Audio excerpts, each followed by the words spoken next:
Bonsoir à tous, bienvenue en ce mercredi 29 avril. Pour ma part, je suis heureux de vous retrouver, prêt à louer notre Seigneur Jésus, prêt à célébrer notre Dieu dans un esprit de joie, de respect, dans une sainte révérence. Nous allons nous trouver à ses pieds. On va se mettre à ses pieds, comme Marie qui avait choisi la bonne part. Se mettre à ses pieds pour l'écouter, écouter sa douce voix, savoir faire silence et l'écouter, c'est une bonne chose aussi. Alléluia. Nous voulons écouter ta voix, Seigneur, ce soir. Seigneur, on veut se tenir à tes pieds. On veut se tenir à tes pieds. Nous voulons nous tenir près de toi, dans ta présence, dans ton intimité, dans une proximité qui est là, où tu nous écoutes, où tu prends soin de nous. Jésus, nous voulons choisir la bonne part ce soir. Conduis-nous dans ta présence. Guide-nous dans ta présence. Alléluia, Jésus.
me rapprocher, permets-moi de te toucher près de toi.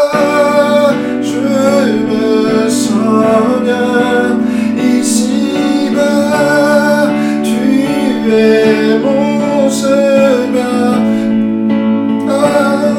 Toute ma vie demeurer à tes pieds, près de toi, près de toi. Je vous écoute mes frères et sœurs.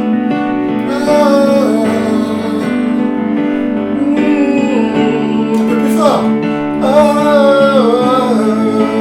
Je voudrais demeurer à tes pieds. Je t'en semble ébloui devant toi, ébloui par qui tu es,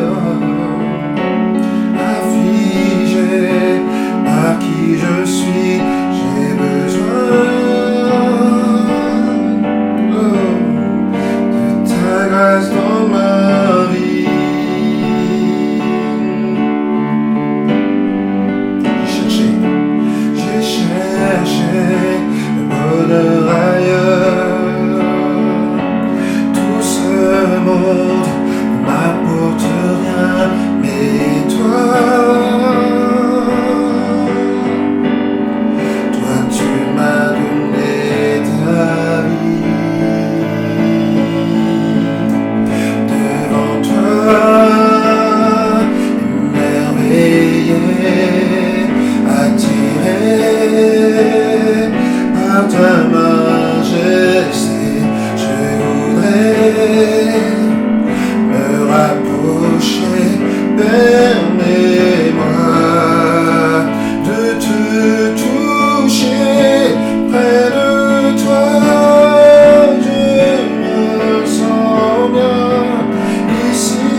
Merci encore à l'équipe de louanges, merci à Josué pour tous les efforts menés, pour nous entraîner, pour disposer nos cœurs maintenant à l'écoute de sa parole.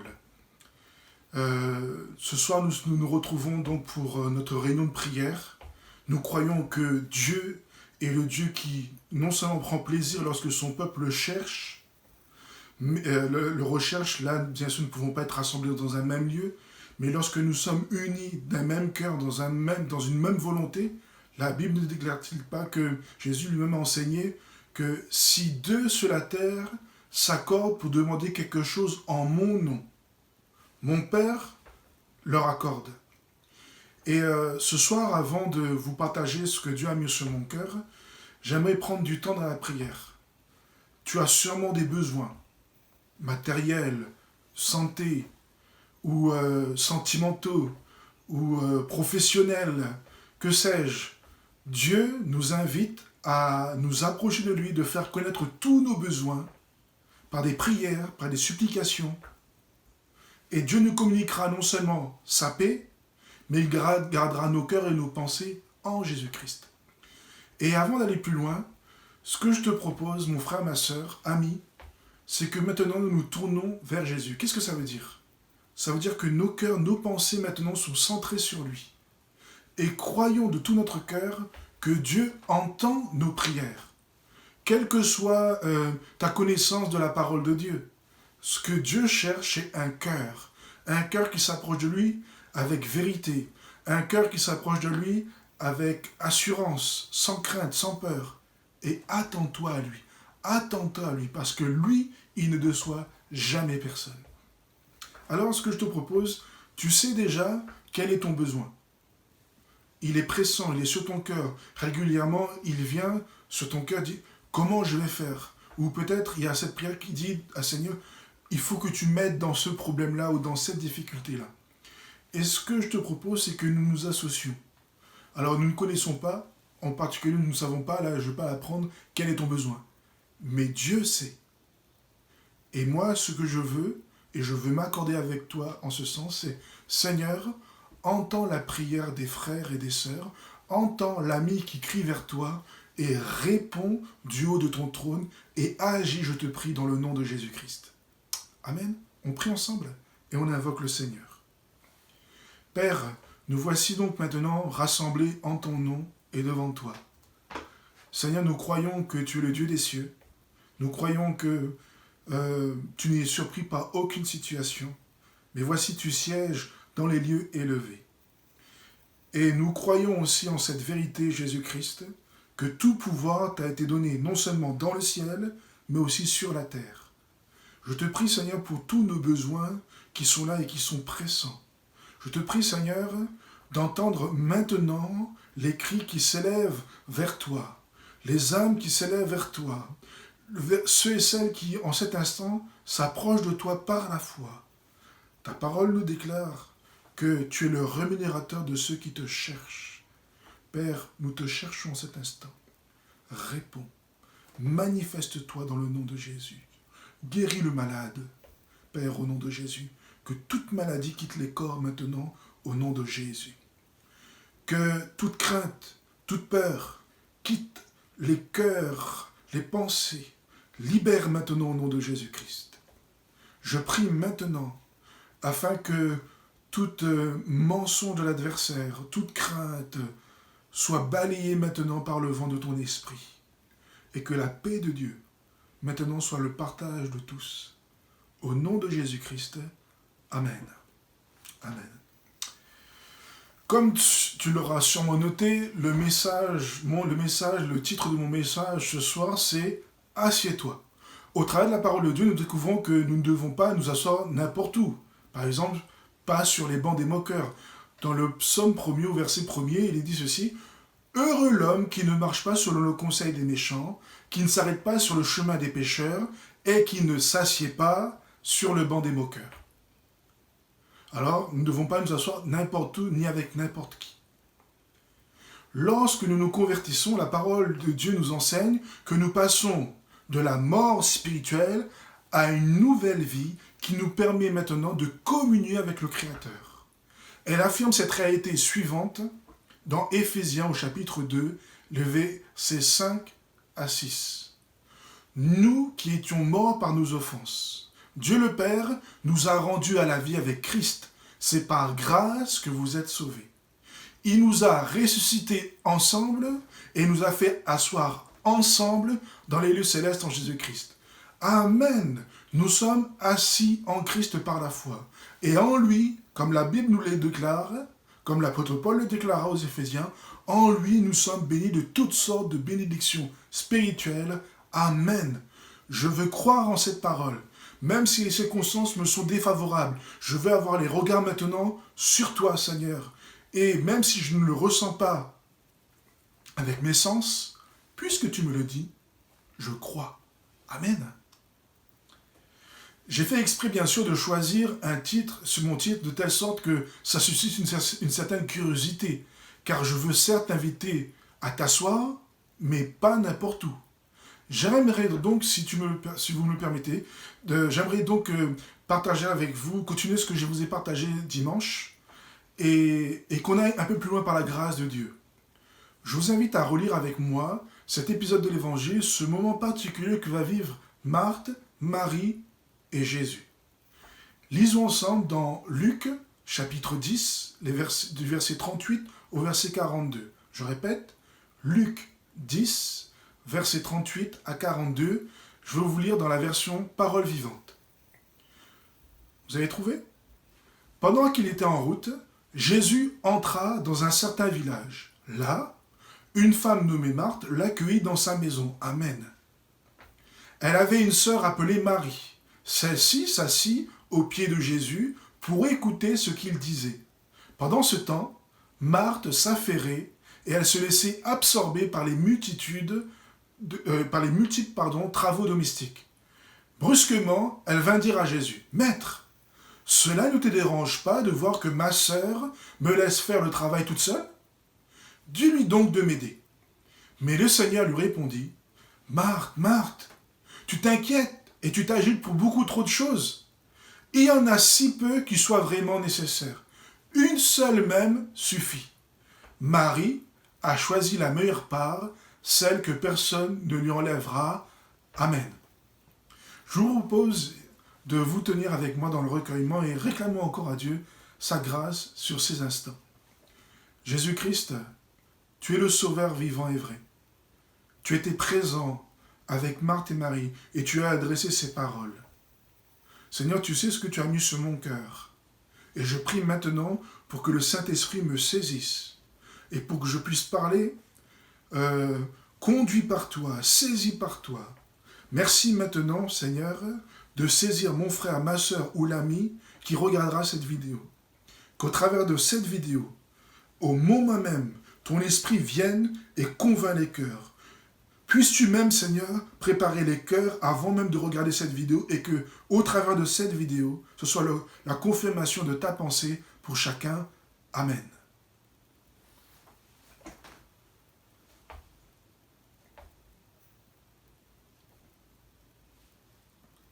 Deux femmes qui aiment réellement le Seigneur. On voit qu'elles ont accueilli Jésus et j'imagine aussi avec les disciples, mais qui ont eu deux attitudes différentes face à la présence de Dieu, face à la présence de Jésus.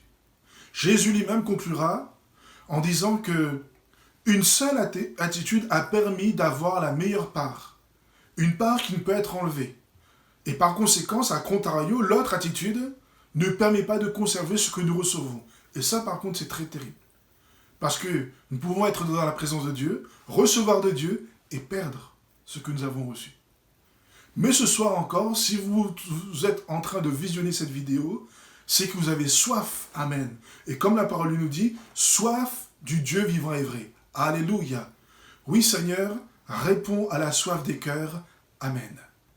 Le premier point que j'aimerais voir avec vous ce soir, c'est qu'est-ce qui a empêché, quelles sont les choses qui ont empêché d'avoir la bonne part?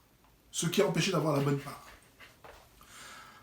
Avec bienveillance, mais toutefois, Jésus va adresser un reproche à Marthe en disant « Marthe, Marthe, tu t'inquiètes et tu t'agites pour beaucoup de choses, beaucoup trop de choses même. » Jésus dira encore que ces choses n'étaient vraiment pas nécessaires. Même il va dire que très peu sont nécessaires. Mais une seule suffit.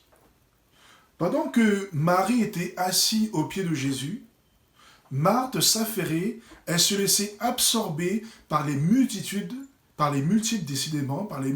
travaux domestiques. D'autres versions disent absorbée par les nombreux soucis du service, occupée à divers soins domestiques, affairée aux multiples travaux, très affairée à tout préparer pour le repas. Vous me direz, c'est un peu normal, non ?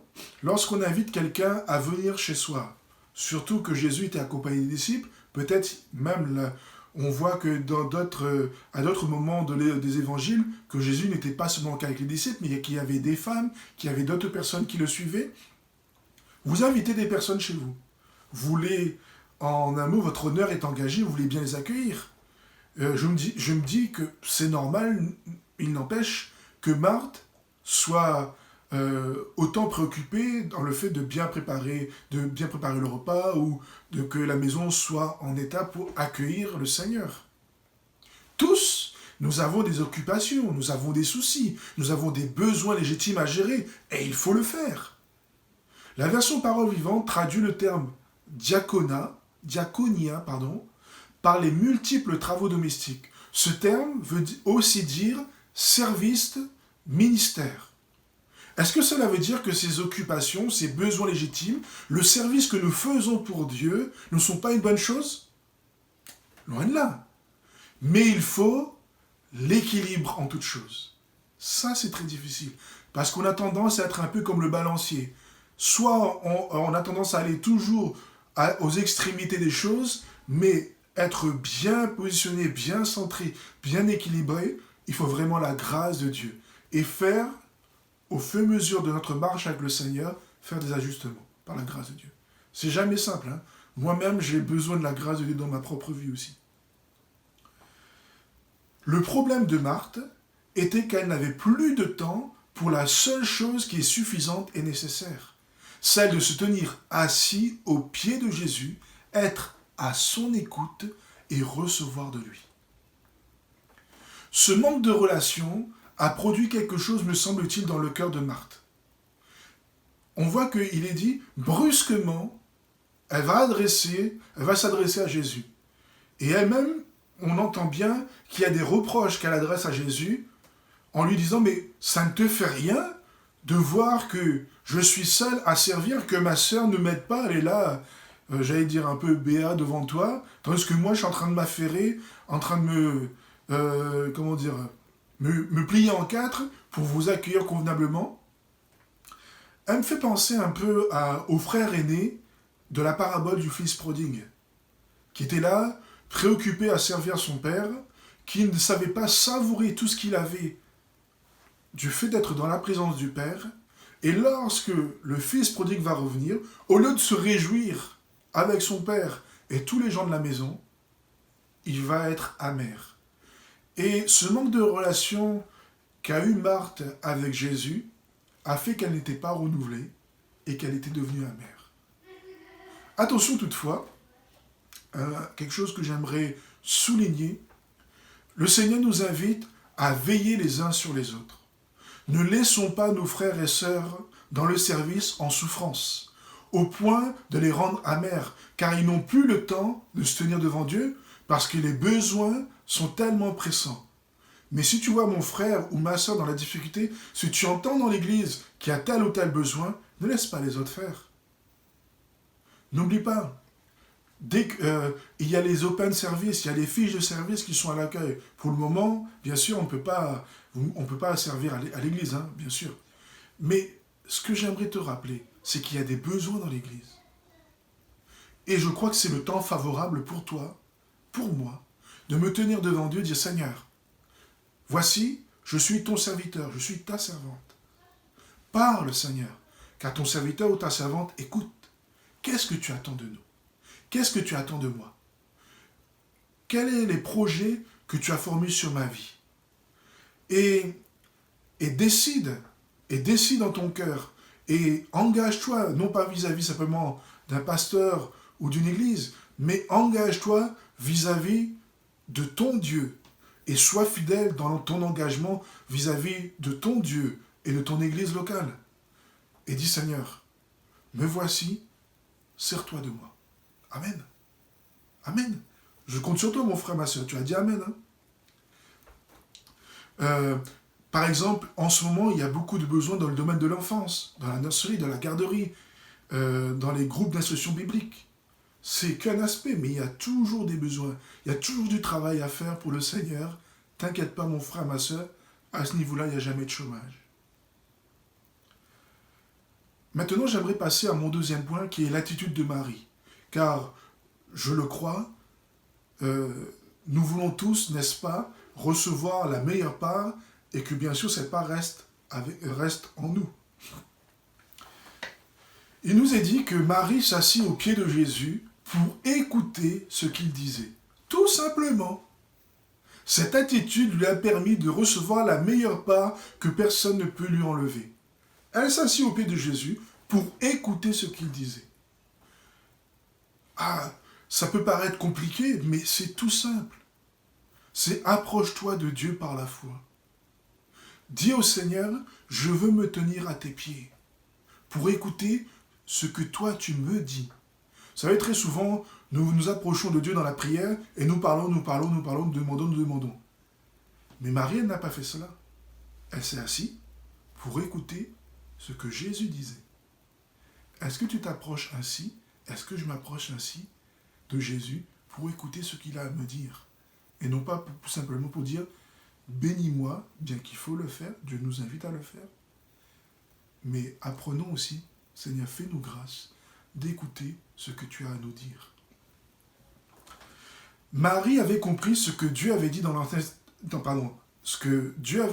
Testament et dont Jésus va rappeler dans Luc au chapitre 4, verset 4 ou dans Matthieu au chapitre 4 au verset 4 aussi. Et elle avait compris que ce que Jésus va rappeler se trouvait pleinement réalisé dans sa relation avec Christ. Il nous est dit que l'homme ne vivra pas de pain seulement, mais de toute parole qui sort de la bouche de Dieu. L'enseignement de Jésus nourrit notre âme. L'enseignement de Jésus fortifie notre foi. Amen. Amen. Comme l'apôtre Paul qui était au pied de Gamaliel, docteur de la loi, Marie avait aussi l'attitude d'un disciple. Elle était assise au pied de Jésus. C'est la posture d'un disciple. Un disciple est une personne qui croit dans l'enseignement de son maître. Une personne qui apprend. Ésaïe dira ceci au chapitre 50, les versets 4 et 5. « Le Seigneur, l'Éternel, m'a donné le langage des disciples, pour que je sache soutenir par la parole celui qui est fatigué. » N'as-tu pas ce désir, mon frère, ma sœur? Ne veux-tu pas être comme Joseph, dont le surnom était Bartimée, fils d'exhortation? Ne veux-tu pas être un Bartimée? Ne veux-tu pas soutenir par la parole celui qui est fatigué? Ésaïe continuera en disant ceci. Il éveille, chaque matin, il éveille mon oreille. Ô peuple de Dieu, sois éveillé. Alléluia. Redresse-toi, toi qui dors, et Christ t'éclairera. Amen. Il éveille chaque matin. Il éveille mon oreille pour que j'écoute à la manière des disciples. Nous devons écouter non pas de n'importe quelle manière, mais à la manière des disciples, c'est-à-dire au pied de Jésus. Le Seigneur, l'Éternel, m'a ouvert l'oreille. Et moi, je ne me suis pas rebellé, je ne suis pas retiré en arrière. Mon frère, ma sœur, lorsque nous nous approchons de Jésus-Christ, par la foi, lorsque nous disons à notre cœur, Seigneur, maintenant je me tourne vers toi, maintenant mon cœur se tourne vers toi, je dois avoir de cette position de disciple qui est ceci, je me tiens maintenant au pied du roi des rois. Je me tiens, au pied du divin maître. Amen. Et je vais laisser maintenant pour écouter ce qu'il va me dire. Et ce qu'il va me dire, je vais l'accepter. Je ne vais pas me rebeller. Si Dieu me reprend, c'est pour que je puisse réaliser qu'il y a des choses qui ne vont pas, et par sa grâce et par son assistance, avec un cœur bien disposé, en étant animé d'une bonne volonté, il va œuvrer en moi. Je ne suis pas retiré en arrière, ça veut dire que le premier réflexe de l'homme, en tout cas, même là on voit pour le prophète, c'est que suite à ce que Dieu nous dit, par moment, on aurait dit « Ah non, cette parole est trop dure ». Et pourtant, on le lit instamment dans les évangiles. Même les disciples vont dire cela à Jésus, mais ta parole est dure. Il arrive que parfois Dieu nous reprenne. C'est jamais aisé d'entendre dire Dieu, tu es un pécheur, tu es colérique, tu es menteur, tu agis mal, tu dois demander pardon à ton mari, tu dois te soumettre à ton mari, tu dois aimer ta femme, tu dois donner ta vie, tu as tort, tu dois lui demander pardon. Là, on a tendance l'orgueil a tendance à nous faire retirer en arrière. Mais voilà l'attitude du disciple du Seigneur. Le Seigneur l'Éternel m'a ouvert l'oreille. Et moi, je ne me suis pas rebellé. Je ne suis pas retiré en arrière. Seigneur, viens nous animer de bons sentiments. Père, alléluia. Je crois que tous, en tant qu'enfants de Dieu, nous avons cette sainte aspiration d'être comme Christ, d'agir, de parler, d'aimer comme lui. Mais comme Jésus lui-même nous l'enseigne, sans lui, nous ne pouvons rien faire. Nous avons besoin qu'il grandisse en nous et que notre moi diminue. Et pour cela, nous devons nous laisser faire, nous laisser façonner par le divin potier. Il y a quelque chose aussi que j'avais jamais fait attention et qui m'est venu pendant que je préparais cette pensée. Lorsque Marie était aux pieds de Jésus, elle avait un regard particulier sur les pieds de Jésus. Les pieds nous renvoient à la marche. Le disciple de Jésus doit observer comment Jésus a marché sur cette terre, comment il a agi, et doit tendre à l'imiter. N'est-ce pas ce que Paul enseignait en demandant de l'imiter car lui-même essayait d'imiter le Christ? Nous aussi, nous sommes appelés à imiter le Seigneur. Il est notre divin modèle. Amen. Il est notre référence. Nous ne serons jamais déçus par le Seigneur. Alléluia. Et il a un avantage extraordinaire. Ce qu'il dit, il le fait. Il n'est pas comme des fois on entend ce proverbe, où quand il est parlé des médecins, c'est-à-dire faites ce que je dis, mais ne faites pas ce que je fais. Non, Jésus, il n'est pas comme ça. Il dit faites ce que je dis, car je fais ce que je dis. C'est pas pareil. Dans ce passage de l'évangile de Luc, rien ne filtre sur ce que Jésus et Marie étaient en train de se dire, ce que Jésus va dire à Marie. C'est resté privé et uniquement entre eux. J'aimerais te dire que là aussi, dans cet aspect-là, Jésus ne te décevra jamais. Jésus est un ami fidèle. Il garde le secret. Tu peux répandre ton âme. Il te comprend. À bien plus d'autres égards, il te comprend parce qu'il connaît ton passé, ton présent, mais gloire soit rendue à Dieu, il connaît aussi ton futur. Et il sait comment faire et agir dans ta vie, dans ta famille, pour que les choses changent et pour que son nom soit élevé et glorifié dans ta vie. Mais il y a aussi cette réalité que j'aimerais maintenant mettre en lumière. Les révélations que Marie a reçues n'ont été que pour elle seule. Jésus a des choses à nous révéler, des choses que nous ne connaissons pas encore et que personne ne pourra nous les communiquer. Dieu a donné à l'Église des dons ministères et je ne vais pas contredire cette vérité parce que moi-même je suis pasteur. Dieu a fait en sorte que je sois donné à l'Église pour être un instrument entre ses mains pour bénir l'Église.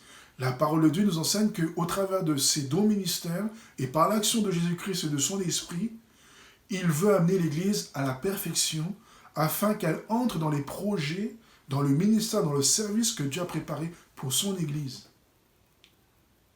Et il y a des choses que Dieu veut communiquer, bien sûr, au travers de ses dons ministères.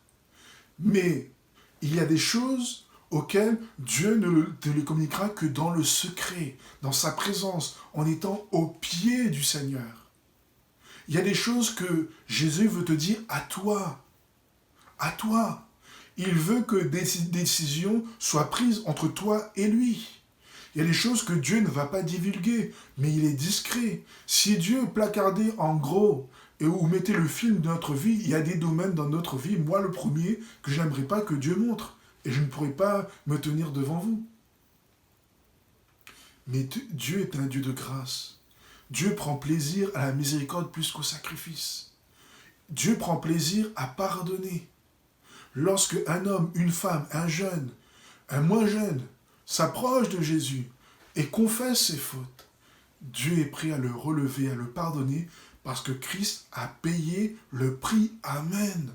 Son sang est encore efficace pour effacer toute iniquité. La Bible déclare que le sang de Jésus est plus efficace que le sang des boucs et des taureaux, même jusqu'à effacer de notre conscience des œuvres mortes.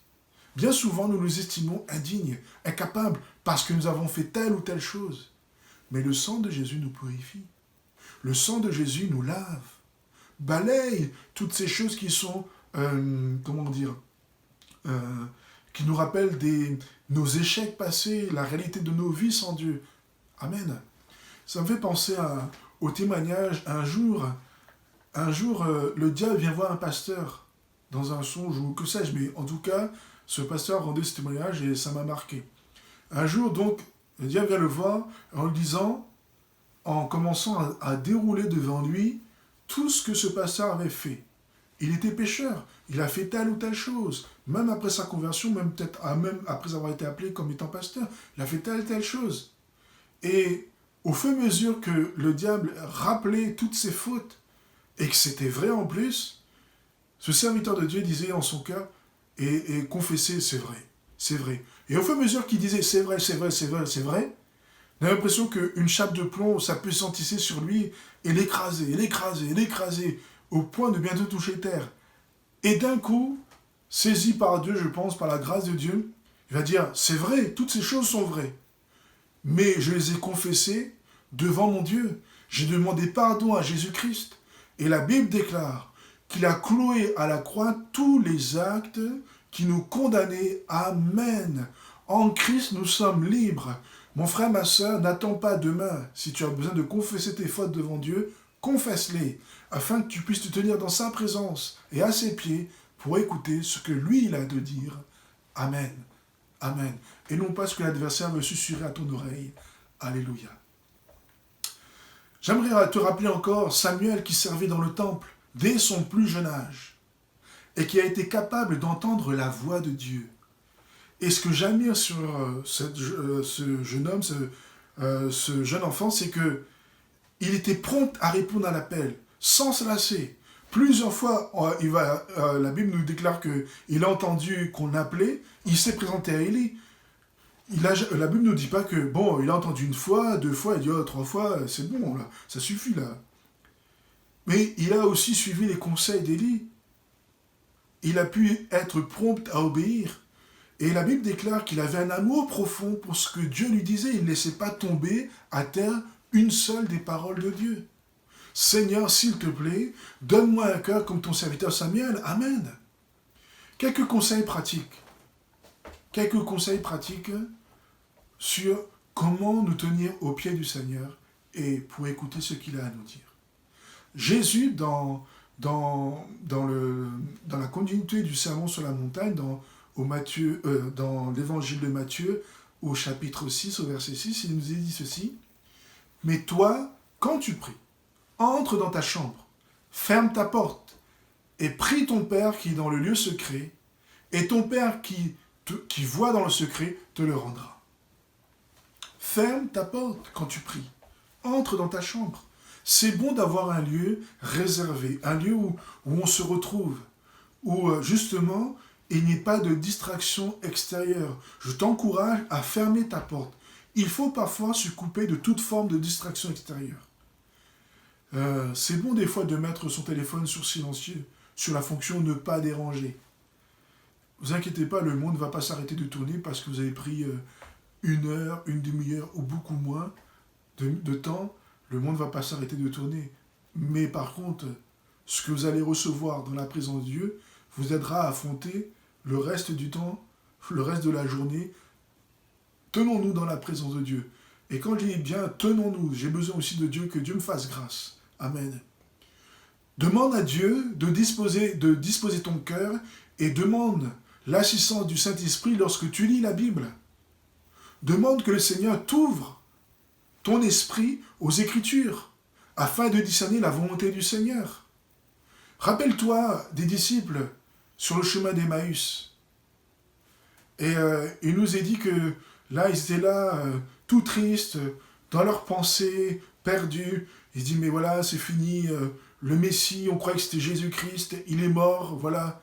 Et ils rencontrent le Seigneur, ils ne se rendent même pas compte que c'est lui. Et il va commencer à leur parler de tout ce que Dieu avait annoncé depuis les prophètes, concernant sa mort, mais aussi sa résurrection. Alléluia. Et la Bible dira ceci, qu'il va ouvrir leur esprit aux Écritures. Demande à Dieu d'ouvrir ton esprit aux Écritures. Demande à Dieu que l'esprit de révélation de Jésus-Christ repose sur ta vie pour comprendre cette parole qui t'a communiquée. Aie soif de découvrir des pépites, des perles, des choses que tu n'as peut-être jamais vues. N'est-il pas dit à Jérémie que je te ferai connaître des choses que tu ne connais pas, qui ne sont pas montées à ton cœur? J'aimerais t'encourager, lorsque tu t'approches de Jésus, à prier en langue. Laisse l'Esprit de Dieu intercéder en toi, afin qu'il t'accorde, parce qu'il va prier selon Dieu, afin que Dieu t'accorde la grâce, les ressources nécessaires. Amen. C'est un dialogue. Et dans tout dialogue, il faut apprendre. Il faut bien sûr pouvoir communiquer, donc à prier, donc on s'adresse à Dieu, on rappelle à Dieu ses promesses, on exprime nos besoins, on supplie le Seigneur d'agir dans nos vies. Ok, ça c'est dans un sens, c'est de nous, nos cœurs, vers le Seigneur. Mais c'est un dialogue. Il est bon de rester dans le silence. Il est bon de rester dans sa présence. N'ayons pas peur du silence. N'ayons pas peur du doux murmure. Souvent, j'aime à rappeler ce passage parce que je l'aime beaucoup, celui d'Élie qui se trouve dans la caverne au mont Horeb. Et alors qu'il y a les éclairs, le tremblement de terre, le feu qui vont briser les rochers, il est dit à cet moment qu'il y ait un murmure, un son doux, léger, subtil d'un silence. Le Saint-Esprit, des fois, ne nous parle pas qu'avec des mots audibles, mais c'est l'Esprit de Dieu qui parle à notre esprit. Il témoigne à notre esprit. La Bible déclare que, je crois que c'est dans l'épître de Jean, je ne sais plus si c'est la deuxième ou la première, où il nous est dit que vous n'avez pas besoin qu'on vous enseigne toute chose parce que vous avez reçu l'onction qui vous enseigne. Amen. Le Saint-Esprit est là, il est le Paraclétos, celui qui nous conduit dans toute la vérité, celui qui nous enseigne, celui qui nous instruit. Amen. Et laissons-nous nous remplir, laissons le Seigneur déposer dans nos cœurs des pensées. Peut-être ça va être une référence biblique, peut-être ça va être l'envie subite de prier pour telle ou telle sœur, pour prier pour tel frère ou telle sœur, ou au contraire, l'appeler, lui envoyer un texto. Laissez-vous conduire par le Saint-Esprit. Peut-être ce sera une référence biblique, et quand vous lirez, vous verrez que ça répondra peut-être à votre besoin. Très souvent, quand je recherche la fin, je lui dis, mais Seigneur, qu'est-ce que tu veux dire à ton Église? Qu'est-ce que tu veux que je dise à mes bien-aimés? Très souvent, c'est soit un mot, une pensée, ou un verset qui vient sur mon cœur. Attention toutefois, la Bible nous enseigne et nous invite à ne pas dire amen à tout, comme j'ai dit dimanche, mais à éprouver. Est-ce que cette pensée, cette chose qui me vient sur le cœur, est-ce que c'est en accord avec ce que la Bible déclare? Oui? Alors fais-le, mon frère, ma soeur. Si ce n'est pas en accord, tiens-toi devant Dieu et dis, Seigneur, n'hésite pas à demander à Dieu, Seigneur, vois ce qui est sur mon cœur, vois les sentiments qui sont sur mon cœur, vois cette pensée qui est là. Est-ce que cela vient de toi? Si ce n'est pas de toi, enlève. Mais si c'est de toi, au contraire, confirme. Et montre-moi qu'est-ce que tu attends de moi si ce n'est pas évident. Et il m'est arrivé très souvent de demander à Dieu, Seigneur, parle à mon cœur, de façon à ce que je comprenne ce que tu veux me dire. Parce que le cœur de l'homme est tellement tortueux par moments que nous avons vraiment besoin de sa grâce pour que Dieu nous parle de telle manière que nous comprenons. À lui soit la gloire. Amen. En conclusion, gardons à l'esprit la finalité et l'objectif que Dieu s'est donné dans nos vies. Le but de tout disciple, comme ça a été vu en début de cette année, vous vous rappelez que depuis le mois de janvier, nous avons parlé sur le disciple. Le but du disciple, c'est d'être à l'image de son maître. C'est le ressembler, c'est parler et agir comme lui, c'est rappeler ses enseignements.